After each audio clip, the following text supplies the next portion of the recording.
Halo semuanya, selamat datang di channel Geeksis dengan saya kembali Yogi Suryo Prayego, sarjana psikologi. Jadi pada episode 4 kali ini kita akan membahas lebih lanjut mengenai transmisi pada sinapsis. Sebelum kita mulai pada episode 4 kali ini, kita akan membahas cerita latar belakang dari transmisi sinapsis. Jadi pada pembahasan sebelumnya adalah Sherrington mengemukakan dari eksperimennya bahwa transmisi dari sinapsis itu relatif lebih lambat daripada transmisi depolarisasi pada satu neuron. Tetapi ada penemuannya yang sedikit keliru atau kurang tepat, yaitu dia beranggapan bahwa neuron melakukan transmisi pada sinapsis antar neuron dilakukan secara elektrikal, bukan dari zat kimiawi. Karena dia beranggapan bahwa dengan kecepatan transmisi secepat 10 meter per second, itu terlalu cepat bagi zat kimiawi untuk melakukan transmisi, sehingga dia mengumumkan bahwa transmisi sinapsis ini dilakukan secara elektronik. Namun, pada penelitian berikutnya mengkoreksi hasil penemuan ini dan ditemukan bahwa transmisi dilakukan secara kimiawi. Lalu mengenai detail dari bagaimana cara sinapsis bertransmisi secara kimiawi akan dibahas detail pada episode 4 kali ini. Saya share screen terlebih dahulu. Baik, selamat datang pada episode 4 mengenai modul proses kimiawi sinapsis modul 2.2. Pada pembahasan kali ini mungkin agendanya terlalu banyak, relatif banyak, sehingga jika teman-teman merasa cukup melelahkan untuk mengikuti video ini dari awal hingga akhir dalam satu waktu, saya menyarankan buat teman-teman untuk menontonnya secara bertahap saja agar bisa lebih menyerap informasi yang ada dalam video ini. Dan kalau teman-teman mau menonton video ini sambil minum kopi, dipersilakan. Pada agenda kali ini cukup banyak pembahasannya dan saya membagi menjadi 3 subbab. Yang pertama mengenai latar belakang atau awal cerita dari penemuan transmisi kimiawi pada sinapsis. Lalu dilanjutkan dengan pembahasan secara detail dan mekanistik mengenai rangkaian proses kimiawi pada sinapsis. Lalu diakhiri dengan pembahasan singkat mengenai hormon, tapi tidak dibahas secara detail. Baik, selanjutnya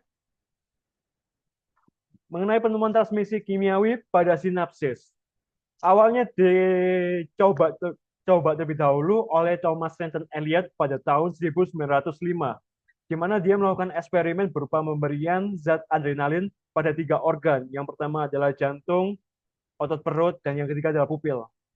Nah, ketiga organ ini ditetesi atau diberikan zat adrenalin dan ditemukan bahwa ada reaksi, ada peningkatan detak jantung, ada relaksasi otot perut, dan yang ketiga adalah dilatasi mata. Nah, dari efek-efek ketiga organ tersebut ditemukan bahwa efeknya ini menyerupai dari efek dari saraf simpatik. Sehingga Thomas Fenton Elliott ini berpikiran bahwa ternyata proses transmisi kimiawi pada sinapsis ini sepertinya dipengaruhi oleh zat kimiawi, bukan secara elektronik yang seperti digagas oleh Sherrington. Namun pada saat itu, pada era itu, peneliti-peneliti pada membantah hasil penemuan dari Elliott karena sangat populernya gagasan dari Sherrington karena argumennya sebagai berikut, yaitu adrenalin mungkin meniru efek simpatik dari aliran listrik sebagaimana mereka percayai dari pemahaman Sherrington. Namun, hasil penelitian ini tidak berhenti di situ, dilanjutkan oleh penelitian eksperimen oleh Otto Lowy yang melakukan eksperimen pada kata. Jadi, untuk eksperimennya saya akan membuatnya dalam bentuk gambar. Jadi yang pertama dia melakukan eksperimen pada 2 kata. Ada kata 1 sebelah kiri dan kata 2 sebelah kanan. 2 kata ini disimpan pada suatu cairan dan ditempatkan secara terpisah. Nah, pada jantung kata ini masih intek, masih nyambung. Nah, si Louis memberikan stimulan atau stimulator pada vagus nerve atau saraf vagusnya kata 1. Pada eksperimen pertamanya dia berusaha untuk menurunkan detak jantungnya.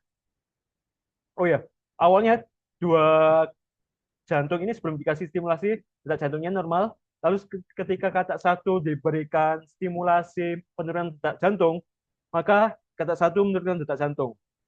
Nah, ketika jantung ini detaknya menurun, cairannya dari kata 1 ini dipindahkan ke jantung kata 2.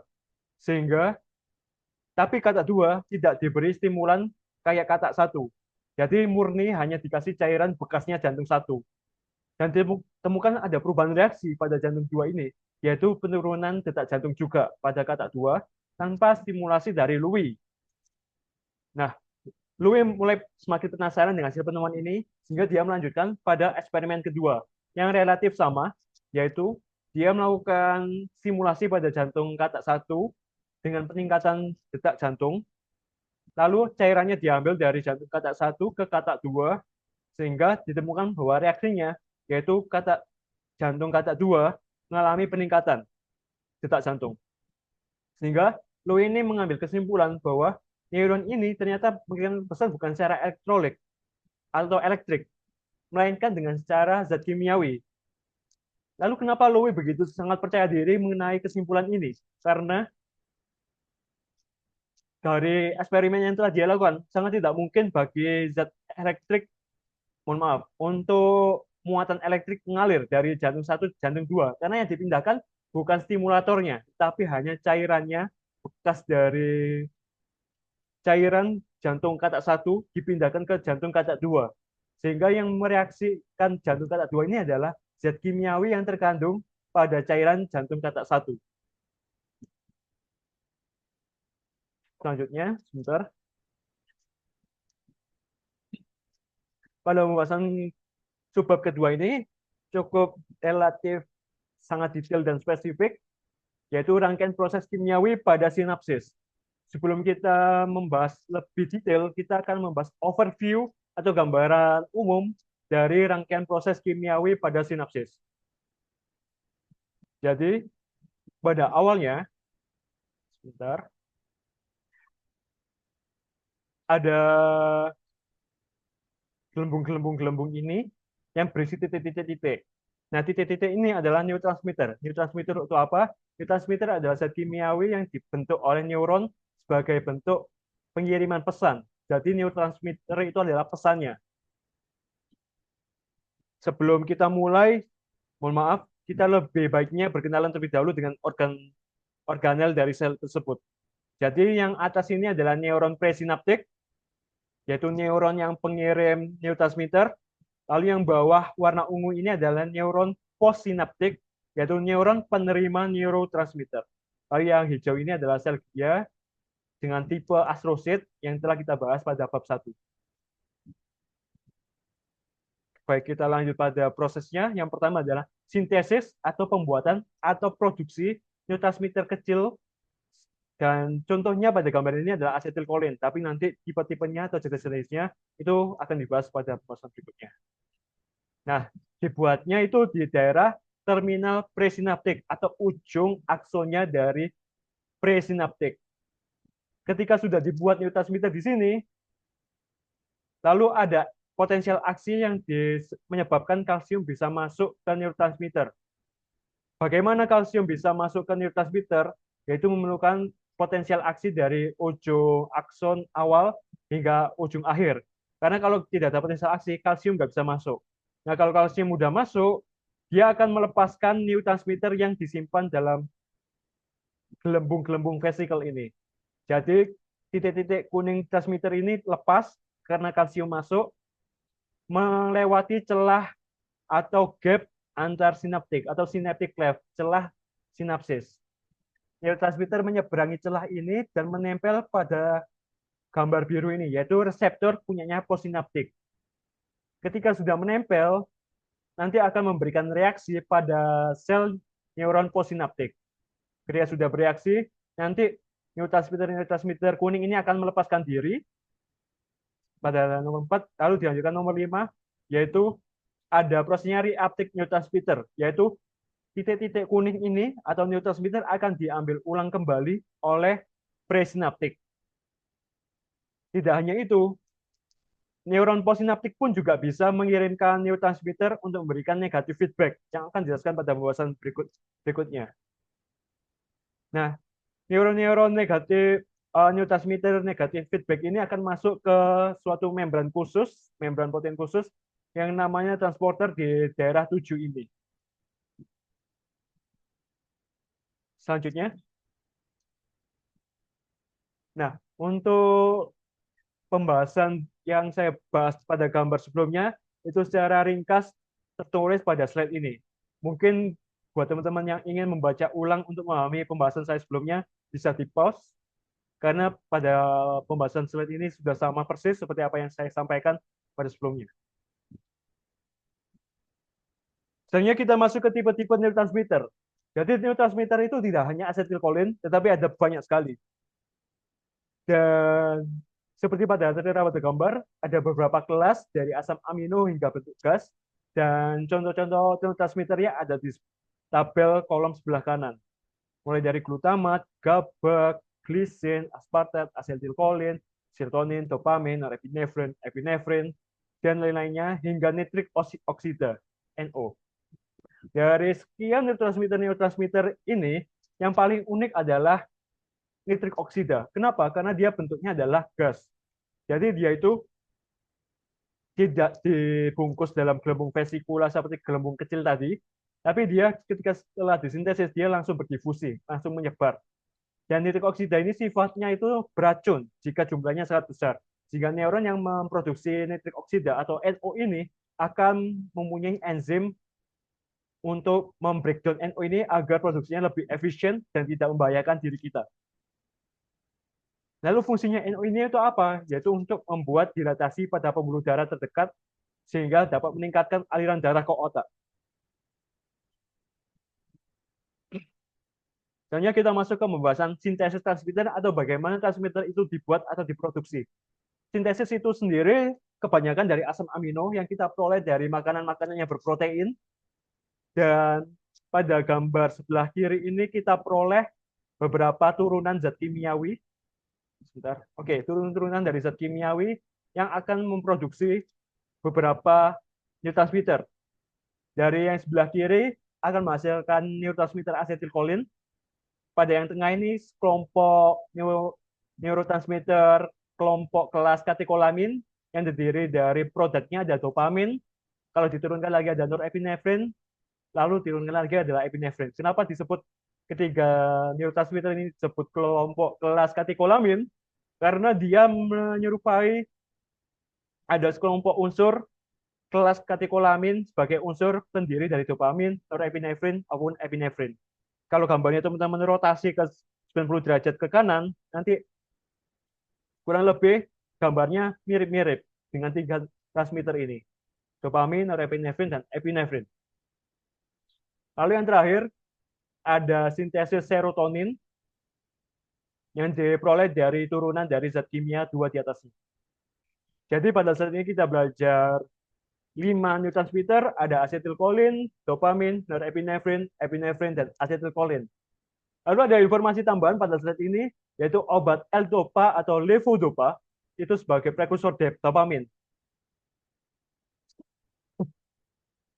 Nah, obat levodopa ini adalah prekursor dari dopamin, yaitu apa itu prekursor? Prekursor itu istilahnya seperti bahan untuk pembuatan dopamin.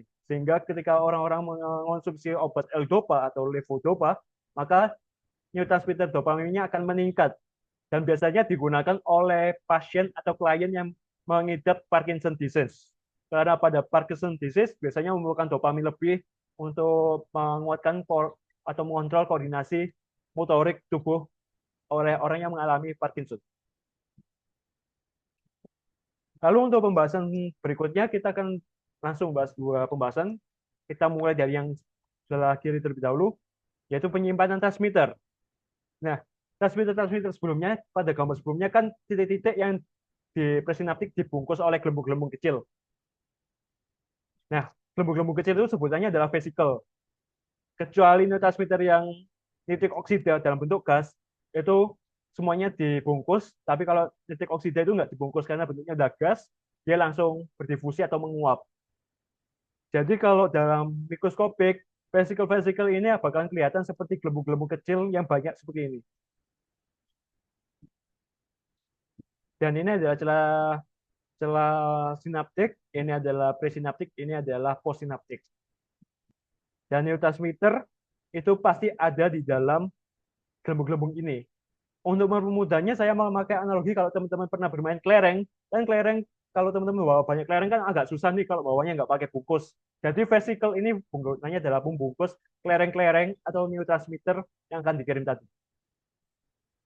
Lalu neuron yang melepaskan neurotransmitter seperti serotonin, dopamin, ataupun norepinefrin ini pasti mengandung enzim MOA atau monoamina oksidase. Gunanya untuk apa? Gunanya intinya untuk memecah transmitter seperti serotonin, dopamin, dan norepinefrin agar tidak terjadi akumulasi. Karena ketika terjadi akumulasi, maka konsentrasi terlalu berlebihan atau terlalu tinggi akan merusak sistem metabolisme tubuh. Lalu untuk informasi tambahan, untuk karena mengetahui bahwa serotonin, dopamin, dan norepinefrin ini dipecah atau dihancurkan oleh MAO, maka beberapa psikiater di dunia membuat obat antidepresan pertama, yaitu MAO inhibitor, yaitu menginhibisi enzim MAO untuk memecah dopamin, agar tingkat dopamin pada orang-orang yang mengalami depresi bisa meningkat. Namun, penjelasan mekanisme bagaimana MAO inhibitor ini bisa menangani klien dengan depresi ini masih dipertanyakan. Lalu kita lanjut ke pembahasan yang sebelah kanan, yaitu pelepasan dan difusi dari transmitter. Nah, pelepasan dari difusi transmitter ini memerlukan seperti bahasan sebelumnya pada modul 1.2 mengenai impuls dari ujung akson hingga ujung akson, maka pelepasan transmitter ini memerlukan depolarisasi hingga ujung akhir dari akson neuron presinaptik. Karena kenapa? Karena pada ujung akson presinaptik ada kanal yang bermekanisme voltage dependent calcium gates.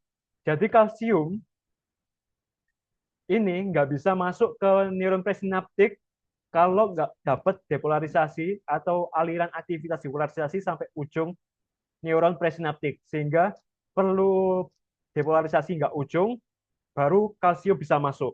Kalau kalsium sudah masuk, nanti timbullah eksositosis, yaitu neurotransmitter ini keluar dari presinaptik menuju ke postsinaptik. Nah, neurotransmitter ini menyeberang celah sinapsis ke postsinaptik dengan waktu perjalanan kurang lebih 0,1 milisecond. Mohon maaf, ini ada tipe dengan jarak cerah kurang lebih 20 sampai 30 nanometer.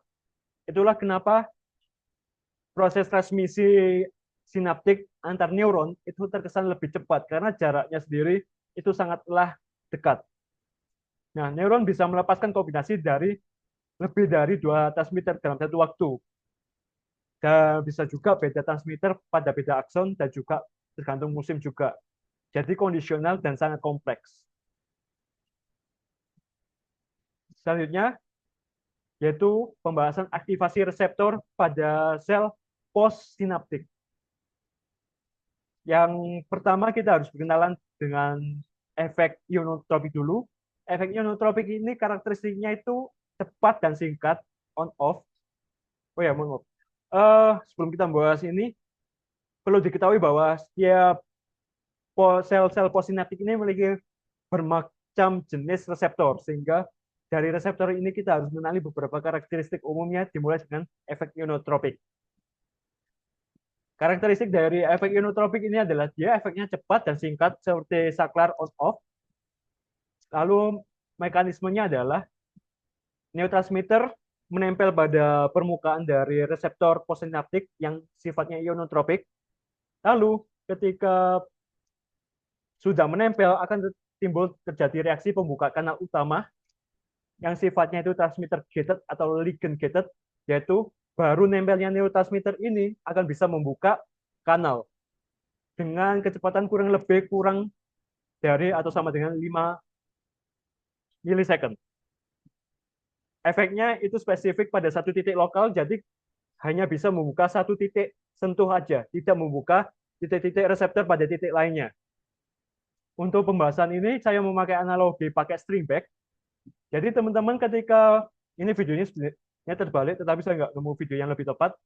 Jadi teman-teman kalau ada string bag, teman-teman anggap tangan teman-teman adalah transmitter. Nah, ketika transmitter ini memegang string bag sebagai reseptor, maka neurotransmitter ini akan membuka string back. Nah, bukanya string back ini memungkinkan untuk ion-ion bisa masuk. Nah, ion ini dilambangkan seperti barang yang dimasukkan pada string bag. Nah, bedanya kalau tangan kita lepas atau neurotransmitter lepas, nanti string bag ini langsung tertutup secara otomatis. Lalu untuk neurotransmitter jenis ionotropik ini kebanyakan untuk eksitasi ada glutamat dan asetilkolin. Lalu untuk yang neurotransmitter yang untuk inhibisi biasanya paling banyak adalah GABA atau gamma aminobutyric acid dan kadang-kadang pakai glisin, tapi glisin paling banyaknya di sumsum tulang belakang. Lalu untuk aplikasi kehidupan sehari-harinya dalam area mana? Itu biasanya di penglihatan dan pendengaran. Karena efek inotropik ini cepat dan singkat, maka biasanya dipakai pada mata dan telinga karena pada kedua organ indera tersebut memerlukan pemrosesan input yang cepat. Karena kalau kita penglihatan kita sama telinga kita melakukan proses yang lebih lambat, maka kemungkinan kita tingkat survivalship atau bertahan hidupnya semakin rendah karena apa yang kita terima dari lingkungan luar itu diproses secara lambat. Nah, oleh karena itu, kita memerlukan efek inotropik untuk memproses segala input yang kita terima dari pada organ mata dan telinga. Lanjut ke pembahasan yang jenis yang kedua, yaitu metabotropik dengan sistemnya second messenger system. Karakteristiknya yaitu inisiasi mulainya itu lebih pelan daripada inotropik dengan efeknya lebih tahan lama dan efeknya berlangsung lebih dari atau sama dengan 30 milidetik, mikros atau milisecond. Untuk mekanismenya, saya menguraikan gambar terlebih dahulu agar lebih mudah dipahami. Jadi reseptornya metabotropik berbeda dengan punyanya ionotropik, dia ada suatu tempelan reseptor warna toska. Jadi ada titik tempelnya di sini reseptornya. Nah, dia itu ada dua struktur. Pada reseptornya ada kiri dan kanan ini, dan di dalamnya, ini yang atas ini bagian luar neuron, bawahnya ini dalam neuron. Nah, di dalamnya itu, yang nempel reseptor bagian dalamnya ini ada G-protein. Nah, ketika neurotransmitter ini nempel ke reseptor, akan langsung menimbulkan reaksi. Nah, pada istilah metabotropik ini, neurotransmitter yang dikirim dari presinaptik itu sebagai first messenger, karena dia pengirim pesan pertama. Ketika neurotransmitter atau first messenger ini nempel ke reseptor, maka reseptor ini bereaksi. Dia akan menekuk dari luar sini menjadi menekuk. Nah, menekuknya ini melepaskan G-protein, di mana G-protein ini berperan sebagai second messenger. Jadi, neurotransmitter first, G-protein second messenger. Nah, lepasnya G-protein ini akan bereaksi pada aktivitas-aktivitas di dalam sel posinaptik. Secara umum, aktivitasnya seperti membuka atau menutup kanal yang sedang kita bahas, atau yang kedua, yaitu mengubah aktivitas kromosom pada postsinaptik. Nah, efeknya ini berbeda dengan punyanya ionotropik karena dia lebih luas, bahkan bisa seluruh sel. Jadi ketika neurotransmitter menempel pada reseptor dari metabotropik, maka yang teraktivasi bukan titik sentuh ini aja, mungkin bisa sebagian area permukaan membran ataupun bahkan seluruh sel. Untuk neurotransmitter yang sering memakai sistem metabotropik ini biasanya dopamin, serotonin, dan kadang GABA juga. Lalu aplikasi dalam kehidupan sehari-hari seperti apa? Tidak perasa. Itulah menyebabkan kenapa kita kalau memakan sesuatu, cita rasanya itu lebih rasa lebih lama, bahkan setelah kita menelan. Ada penciuman, rasa sakit, gairah atau arousal, atensi, dan rasa senang atau pleasure. Selanjutnya kita lanjut ke pembahasan neuropeptida. Selain dari neurotransmitter tadi, ada neuropeptida atau neuromodulator. Ini berbeda dengan neurotransmitter dengan pembahasan seperti berikut, yaitu tempat sintesisnya di tubuh sel, Kalau neurotransmitter tadi kan dibentuknya di ujung akhir akson, di presinaptik terminal. Kalau neuropeptida di tubuh sel. Lalu untuk tempat pelepasannya dia tidak di ujung akson, tapi kebanyakan di dendrit, kadang-kadang juga di tubuh sel atau di sisi samping akson. Jadi tidak di ujung akson. Lalu untuk stimulus pelepasannya dia butuh lebih dari satu kali potensial aksi. Kalau neurotransmitter cukup satu potensial aksi bisa melepaskan neurotransmitter. Tapi kalau neuropeptida perlu diberi stimulus berulang. Untuk luasan efeknya itu luas banget, tidak spesifik pada satu sel target neuron possinaptik, tapi dia bisa target beberapa lebih dari satu neuron yang ada di sekitarnya. Lalu untuk efeknya terhadap sel-sel sekitar, ketika satu neuron melepaskan neuropeptida, maka neuron tetangganya ini akan mengeluarkan neuropeptida, mohon maaf, mengeluarkan neuropeptida juga. Jadi satu mengeluarkan, yang lainnya di sekitarnya juga mengeluarkan neuropeptida. Lalu untuk durasi efeknya berapa lama? Lebih lama sekali daripada efek neurotransmitter pada ionotropik ataupun metabotropik. Dia bisa berlangsung sekitar 20 menit atau lebih, yaitu bermenit-menit. Sebentar. Baik. Lanjut ke pembahasan variasi dari reseptor. Untuk reseptor ini bervariasi untuk tiap neurotransmitter, dan reseptor yang sama pada orang yang berbeda itu bisa beda efeknya. Dan juga reseptor yang sama pada area otak yang berbeda, mungkin di daerah prefrontal cortex dengan parietal, mungkin fungsinya bisa berbeda. Karena itu, proses penelitian dari efek reseptor ini sangatlah kompleks. Lalu ada informasi tambahan, nice to know, obat ondansetron ini biasanya dipakai pada orang yang mengidap kanker dalam proses penyembuhan karena bisa memblokir reseptor serotonin tipe 3, di mana reseptor serotonin tipe 3 ini biasanya terjadi untuk menstimulasi efek mual. Karena obat kanker atau proses kemoterapi biasanya menyebabkan mual pada orang mengidap kanker, maka obat ondansetron ini berfungsi untuk mengurangi efek mual pada orang kanker yang menjalani kemoterapi. Lalu juga variasi genetik pada protein sinapsis juga berpengaruh pada tingkat kenyamasan, perilaku tidur, dan aspek perilaku lainnya juga. Selanjutnya kita membahas mengenai obat-obat apa saja yang mampu menempel pada reseptor dan mengubah aktivitas yang ada pada sistem saraf kita. Yang pertama kita membahas mengenai obat halusinogen, contohnya adalah LSD, lysergic acid diethylamide. Untuk contohnya seperti pada gambar kanan ini, dia ada LSD bentuknya kertas, jadi kertas ini menyerap zat kimia LSD. Lalu mekanismenya adalah dia menempel serotonin tipe 2A, lalu meningkatkan komunikasi spontan dalam otak, di mana biasanya otak antara region atau daerah otak ini biasanya nggak komunikasi secara langsung. Tapi ketika dia udah mengonsumsi LSD, tiba-tiba otak-otak ini saling berkomunikasi. Padahal sebelumnya enggak. Sehingga efeknya adalah mendominasi daripada input organ indera. Jadi itulah kenapa orang yang mengonsumsi LSD ini bisa merasakan sesuatu di luar indera mereka, seperti melihat suatu bayangan, merasakan sensasi di luar sensasi yang sebenarnya, dan lain-lain. Karena otaknya berkomunikasi secara masif dan mengalahkan dari proses penginderaan pada diri kita. Lalu selanjutnya ada nikotin yang diperoleh dari tembakau, itu menstimulasi dari reseptor nikotin asetilkolin atau disingkat NACHR, nikotin asetilkolin receptors.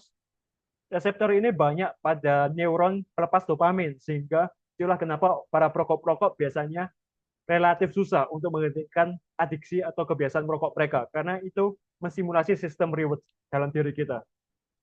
Lalu yang ketiga ada obat opioid yang diperoleh dari tanaman opium poppy, dengan contoh-contohnya seperti morfin, heroin, dan metadon.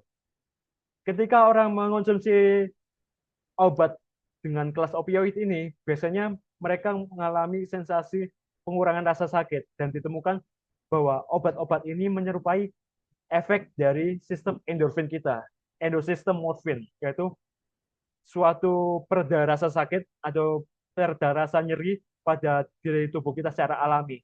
Jadi tubuh kita biasanya secara alami mengonsumsi endorfin. Tetapi pada praktiknya, pada dunia medis, endorfin ini biasanya kurang cukup efektif ketika klien merasakan sakit luar biasa. Hingga kadang-kadang memerlukan bantuan obat seperti obat opioid ini. Lalu selanjutnya kita membahas pada inaktivasi dan reuptake neurotransmitter. Jadi sebelumnya kita telah membahas bagaimana suatu neurotransmitter menempel pada reseptor dan bereaksi pada possinaptik. Sekarang kita membahas mengenai neurotransmitter melepaskan diri dari reseptor. Karena kalau misalnya neurotransmitter nempel terus pada permukaan membran sel possinaptik, maka dia akan konstan melakukan eksitasi atau inhibisi, sehingga perlu melepaskan neurotransmitter dari possinaptik. Nah, kalau ketika sudah lepas, lalu apa yang dilakukan pada neurotransmitter ini? Biasanya ada dua, yaitu diinaktivasi atau dipecah, atau di-reuptake, diambil ulang. Contohnya seperti berikut untuk inaktivasi terlebih dahulu, seperti transmitter asetilkolin. Untuk asetilkolin akan di-breakdown oleh enzim asetilkolinesterase menjadi dua produk, yaitu asetat dan kolin. Yang asetatnya biasanya dibuang, yang kolinnya diambil. Nah, kolinnya diambil, didifusi ulang ke neuron presinaptik yang ngirim untuk disintesis ulang sama asetat atau digabung kembali sama asetat yang ada di neuron presinaptik untuk menjadi asetilkolin lagi. Lalu yang kedua adalah contoh reuptake pada neurotransmitter serotonin dan neurotransmitter kelas katekolamin, dopamin, norepinefrin, epinefrin. Untuk jenis-jenis neurotransmitter yang saya sebutkan barusan itu tidak dipecah, tapi langsung diambil utuh ke neuron presinaptik atau di reuptake, diambil kembali. Lalu kemana mereka bisa masuk ke neuron presinaptik? Mereka akan melewati membran protein khusus yang namanya adalah transporter. Nah, tidak biasanya semua neurotransmitter serotonin dan katekolamin ini bisa diambil semua. Kadang-kadang ada yang nggak berhasil atau nggak sukses diambil ulang oleh neuron presinaptik. Sehingga yang sisa-sisa ini akan dihancurkan oleh enzim COMT atau catechol O-methyl transferase. Lalu hasil penghancuran dari enzim COMT ini akan di-flush atau dibuang ke aliran darah dan urin. Lalu ada informasi next to know.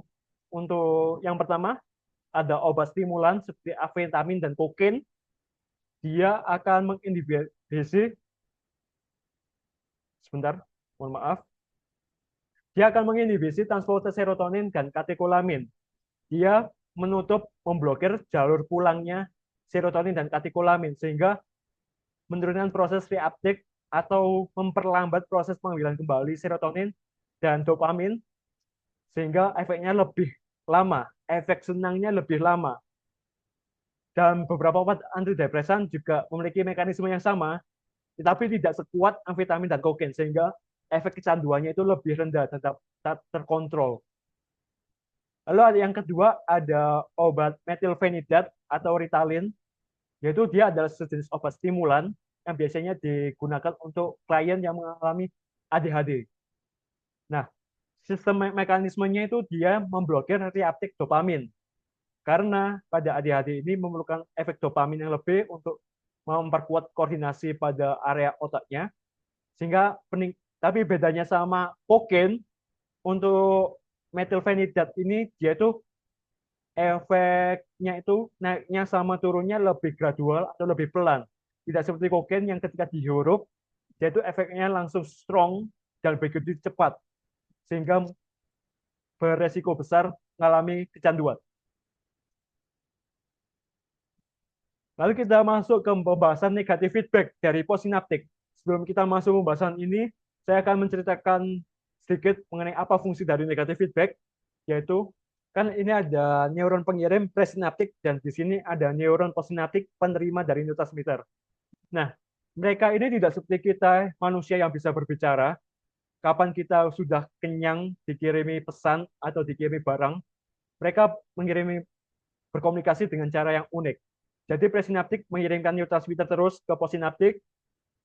Nah, Ketika possinaptik dirasa sudah cukup menerima, maka dia akan mengalami memberikan komunikasi bentuk tertentu. Ada dua jenis mekanisme yang memberitahukan pada presinaptik, hey, aku sudah menerima cukup neurotransmitter, jadi tolong hentikan proses pengiriman neurotransmitter dari presinaptik di sini. Untuk mekanismenya jadi dua, yaitu transmitter kiriman dari presinaptik, neurotransmitternya dari reseptor postsinaptik ini kan balik. Jadi per, dari sini pergi ke sini, nempel ke reseptor postsinaptik. Ketika sudah selesai nempel reseptor, dia akan balik ke presinaptik. Nah, ketika nempel ke presinaptik, dia ada reseptor khusus namanya autoreseptor, di mana reseptor ini sensitif ke segala neurotransmitter yang pernah dikirimi oleh presinaptik sendiri. Nah, ketika neurotransmitter yang balik ini nempel ke autoreseptor, otomatis presinaptik ini akan bereaksi menurunkan proses sintesis dan pengiriman transmitter ini. Lalu untuk mekanisme yang kedua, tidak menunggu dari presinaptik ini ngirim neurotransmitter, tapi dari possinaptik secara inisiatif dan secara aktif mengirimkan neurotransmitter pada presinaptik. Tujuannya sama, untuk menginhibisi pelepasan transmitter dari presinaptik, untuk menstop atau mengurangi atau menghentikan pengiriman neurotransmitter dari presinaptik. Untuk contohnya ada nitrik oksida, anandamida, dan 2-AG atau 2 arachidonyl glycerol. Sebagai informasi tambahan, ada efek dari kanabinoid yang diperoleh dari ganja ini menempel pada reseptor anandamida atau 2-AG di sini di presinaptik. Di presinaptik ada reseptor namanya anandamida dan 2-AG. Nah, ketika kanabinoid nempel pada reseptor ini, maka presinaptik langsung menurunkan atau menghentikan pengiriman transmitter, baik itu transmitter eksitasi glutamat ataupun inhibisi GABA. Yang jadi tujuan utama ganja adalah menghentikan pengiriman neurotransmitter dari presinaptik. Sehingga efeknya adalah sistem eksitasinya lemah, santai, rileks, dan salah satu efek utamanya adalah mengurangi kecemasan. Nah, pada gambar ini merangkum beberapa mekanisme obat-obat atau informasi tambahan yang telah kita bahas sebelumnya. Bagi teman-teman yang ingin membaca detail bisa di pause atau di screenshot. Jadi untuk pembahasan berikutnya sama, pada slide ini juga rangkuman dari bagaimana mekanisme utama obat-obat mempengaruhi aktivitas sistem saraf kita.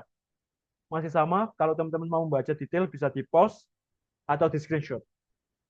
Selanjutnya, untuk pembahasan kali ini, sebenarnya pembahasan dari Sherrington saya sampaikan di awal kurang tepat tapi tidak sepenuhnya salah.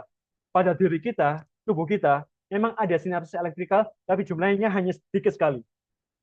Dan sifat karakteristiknya, dia transmisinya jauh lebih cepat daripada neurotransmitter yang melakukan transmisi secara kimiawi. Lalu untuk contoh fungsinya, untuk apa kita mempunyai sinapsis elektrikal?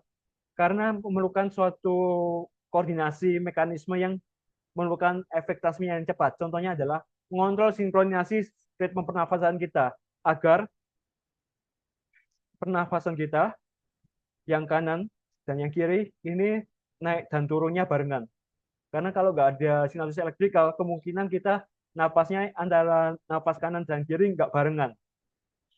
Lalu untuk contoh pada hewan, ini sangat penting sekali untuk koordinasi tubuh mereka melarikan diri dengan cepat untuk meningkatkan persentase kebertahanan hidup mereka di alam liar. Nah, untuk karakteristik dari sinapsis elektrikal ini, antar membrannya relatif mepet banget, bahkan bersentuhan, dan area tempelannya ini disebut gap junction, atau pertemuan dari dua membran. Dan setiap membran ini tidak mempunyai kanal, tapi punyanya pori-pori. Jadi yang warna ungu muda ini adalah pori-pori yang selalu terbuka, nggak akan pernah menutup. Sehingga ion-ion ini bisa lewat dengan bebas ke neuron-neuron berikutnya, melewati pintu yang selalu terbuka ini dengan aktivitas depolarisasi. Jadi nggak nunggu proses transmisi kimiawi, langsung ketika ada depolarisasi langsung ditembak des, langsung nyampe ke possinaptik. Lalu kita masuk ke pembahasan terakhir yaitu hormon. Hormon adalah zat kimia yang disekresikan oleh sel di bagian tubuh tertentu dan dikirim oleh darah untuk mengaruhi sel tubuh lain. Untuk pembahasan kali ini saya akan membuat ilustrasi seperti radio. Kan kalau neurotransmitter ini kan targetnya spesifik kan ke possinaptik aja. Tapi kalau hormon, hormon ini bisa dikeluarkan pada daerah otak tapi bisa mengaruhi tubuh-tubuh lainnya. Jadi kayak radio, jadi orang-orang yang memasang stasiun radio yang tepat akan mendapatkan pesan dari hormon tersebut. Karakteristiknya akan memengaruhi segala bagian tubuh yang memiliki reseptor hormon spesifik. Jadi tidak semua bagian tubuh akan terdampak dari hormon, hanya bagian-bagian tubuh tertentu saja. Nah, diproduksinya di mana? Diproduksinya oleh kelenjar-kelenjar endokrin seperti pada gambar sebelah kiri. Ada hipotalamus, kelenjar pineal, pituitari, paratiroid, tiroid, timus, adrenal, pankreas, ovarium, plasenta, dan testis. Untuk pelepasannya, lalu untuk detail, sebentar, mohon maaf, untuk detailnya gambarnya di hipotalamus dan kelenjar pineal. Jadi ini hipotalamus, lalu yang kayak butir kecil ini, sebentar. Jadi di daerah ini pituitari kecil banget. Jadi kalau di zoom ini ini ngadepnya ke kiri. Jadi anterior pituitari atau pituitari depannya sebelah kiri, lalu pituitari belakangnya sebelah kanan. Nah, pituitari ini itu adalah salah satu kelenjar endokrin yang memproduksi banyak sekali hormon, yaitu 6 hormon. Tetapi untuk pelepasannya atau pengirimannya itu diatur oleh hipotalamus. Jadi istilahnya produsennya adalah pituitari anterior, lalu yang memutuskan untuk kapan dikirimnya atau distributornya adalah hipotalamus. Lalu untuk sistemnya mekanisme seperti berikut. Jadi pengirimannya kan oleh darah, pembuluh darah. Jadi dari arterial flow dari hipotalamus ini yang menentukan. Jadi kalau hipotalamus merasakan, oh waktunya sekarang untuk melepaskan hormon dari pituitari, maka dari hormon hipotalamus ini akan mensekresikan ke pembuluh vena warna biru. Nah, warna biru ini kan akhirnya ngalir kepada kelenjar pituitari. Ketika kelenjar pituitari menerima kiriman hormon hipotalamus untuk waktunya mengeluarkan hormon, akhirnya hormon pituitari akan mengeluarkan hormon-hormon yang ditentukan oleh hipotalamus. Lalu pada sistem hormon ini juga ada sistem negatif feedback juga. Jadi hipotalamus mengeluarkan TSH releasing atau thyroid secretion hormone ke anterior pituitary. Dari anterior pituitary mengeluarkan thyroid stimulating hormone atau TSH. Nah, lalu ke kelenjar tiroid yang akan mengeluarkan tiroksin dan thyrodotironin. Nah, ketika keluar zat hormon ini, maka akan mengirimkan sinyal ke hipotalamus untuk menstop agar tidak terjadi produksi hormon berlebihan. Nah, berikut adalah tabel-tabel mengenai jenis-jenis dari hormon dan fungsi yang paling utama dari fungsi sebagian dari hormon-hormon yang dimaksud. Pada bab atau modul kali ini, saya tidak akan membahas secara detail, karena pada bab-bab berikutnya kita akan membahas lebih detail dari masing-masing dari mekanisme hormon ini bekerja. Ada releasing hormon, TSH, LH, FSH, ACTH, prolaktin, growth hormone, oksitosin, vasopresin, melatonin untuk perilaku tidur, aldosteron, kortisol, biasanya tinggi kalau ketika kita stres, ada epinefrin dan norepinefrin, insulin untuk memecah sel gula, simpanan gula pada diri kita, lalu ada glukagon membantu memecah glikogen menjadi glukosa agar siap dipakai oleh otak dan sel tubuh kita, ada ovarium yang memproduksi estrogen dan progesteron, testis menciptakan testosteron, ginjal memproduksi renin, dan yang terakhir ada sel lemak yang memproduksi hormon leptin yang memberikan efek mengenyangkan atau mengontrol nafsu makan kita. Baik, pada episode kali ini seperti biasa saya mengakhiri dengan menunjukkan referensi utama saya dalam pembuatan episode saya kali ini. Saya menggunakan referensi utama dari buku Biological Psychology yang ditulis oleh James William Calat dengan penerbitnya adalah Cengage Learning. Ada versi terjemahan bahasa Indonesianya oleh penerbit Cengage Learning Asia. Untuk edisinya 13E yang diterbitkan pada tahun 2019. Untuk ISBN-nya tertera pada slide. Kalau teman-teman tertarik dengan buku ini, saya mengajukan teman-teman buat membelinya karena materinya begitu menarik. Dan seperti biasa, saya mengucapkan terima kasih banyak pada teman-teman yang sudah menyediakan waktu untuk menonton video ini selama 45 menit. Saya mengucapkan mohon maaf apabila terdapat kekurangan dalam penjelasan saya dan saya terbuka untuk teman-teman bertanya apabila penjelasan saya kurang dapat dipahami. Dan saya juga terbuka bagi teman-teman untuk berkomentar pada sesi video saya. Mungkin masuk menuliskan bagaimana cara saya menyampaikan atau bagaimana seharusnya materi disajikan. Saya terbuka untuk saya buat untuk masukkan buatan video-video berikutnya. Dan saya mengucapkan apresiasi sebesarnya. Thank you for your attention and always happy learning. Thank you.